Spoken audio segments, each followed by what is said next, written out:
غادي نقول لك جوج اسرار، واهم اسرار والله لو طبقتيهم. وهاد الهضره ما كنقولهاش فقط لك، كنقولها حتى لراسي وكنقولها لاي واحد كيسمعني وكيتيق في الكلام ديالي. جوج حوايج ممكن انها تغير حياتك واحد التغيير كبير وتغيير ايجابي زوين بزاف. اول حاجه هي الاستغفار. نتعلموا باننا نستغفر الله سبحانه وتعالى.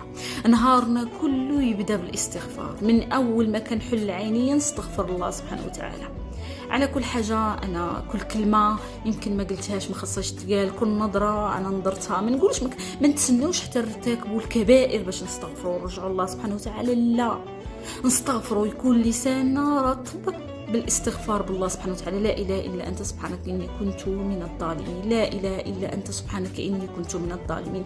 صباحنا كله يبدا في الاستغفار.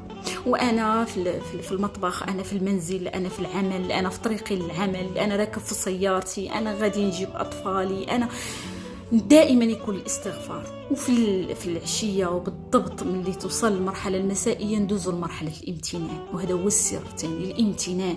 نتعلموا باننا نمتنوا ونحمدوا ونشكروا الله سبحانه وتعالى على النعم، ونجلسوا واحد الجليسه، نجلس مع راسي واحد الجليسه، سواء هذيك الجليسه مراسله العصر، سواء ونذكر نعد نعم الله. واخا ما غاديش نعدها كلها، واخا ما غاديش نحصيها كلها، ولكن نحمد الله على الصحه، نحمد الله على العائله، نحمد الله على الامان اللي عندي في بلادي، نحمد الله على الرزق واخا يكون قليل، كيبان لك قليل ولكن راه كاين اللي كيتمناه.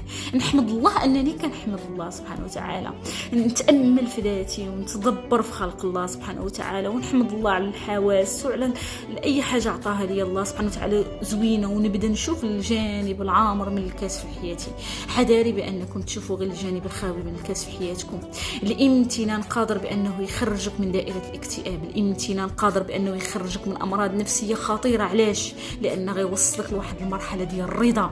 انا راضي يا ربي، قابل اي حاجه بغات توقع في حياتي، راضي بواقعي وبمعاشي وبالناس اللي دايرين بيا، راضي بالعمل ديالي، راضي يا ربي، رضيت.